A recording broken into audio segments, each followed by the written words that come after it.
Hello everyone, welcome to study time with new informative video.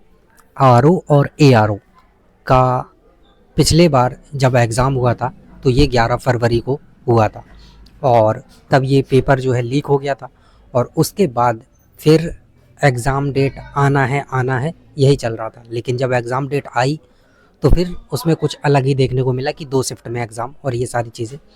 फिर आपका PCS को लेकर भी यही चीज़ थी और फिर जब आरओ आरओ का जिस दिन एग्ज़ाम था उस दिन पीसीएस का एग्ज़ाम करवाया गया और आरओ आरओ को पोस्टपोन फिर से कर दिया गया।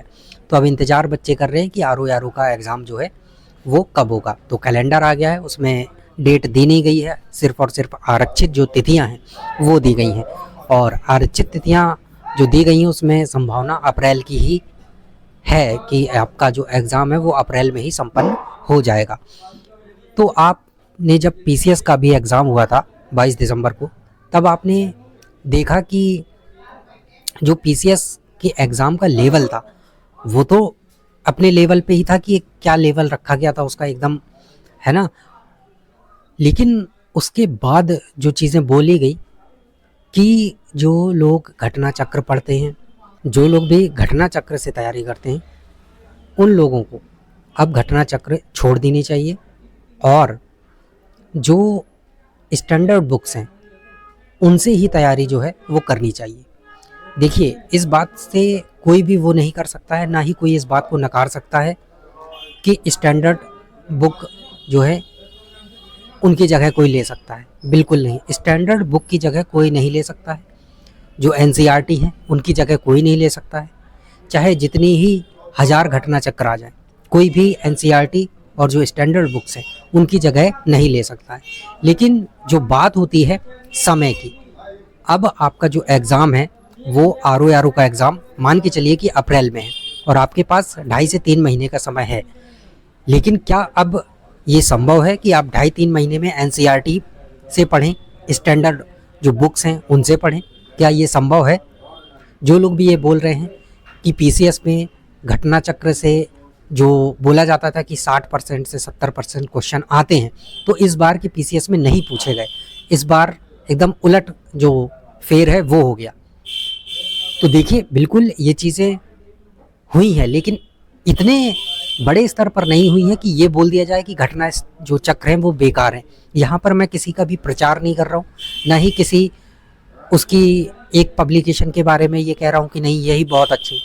सारी बुक्स अपने आप में मायने रखती हैं, लेकिन जो घटना चक्र है वो ये मानिए कि एक प्रकार से पीसीएस एग्ज़ाम के लिए रामबाण होता है कि जो क्वेश्चन आते हैं वो सब उसमें एक ही जगह पर आपको मिल जाते हैं।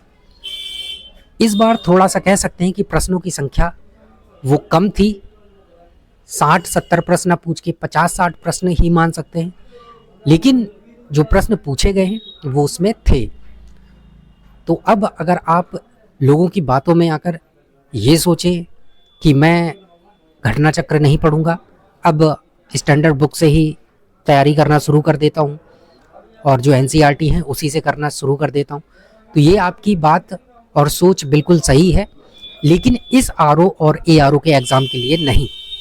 अगर आप आगे का पीसीएस का एग्ज़ाम देने जा रहे हैं तो आप ये चीज़ें ट्राई कर सकते हैं, इन चीज़ों को अपना जो स्ट्रेटजी है वो बना सकते हैं। लेकिन अभी जो आरओ आरओ का एग्ज़ाम हो रहा है उसमें आप ये नहीं कर सकते हैं कि घटना चक्र को छोड़ दें और आप स्टैंडर्ड बुक की तरफ चले जाएं, बिल्कुल नहीं।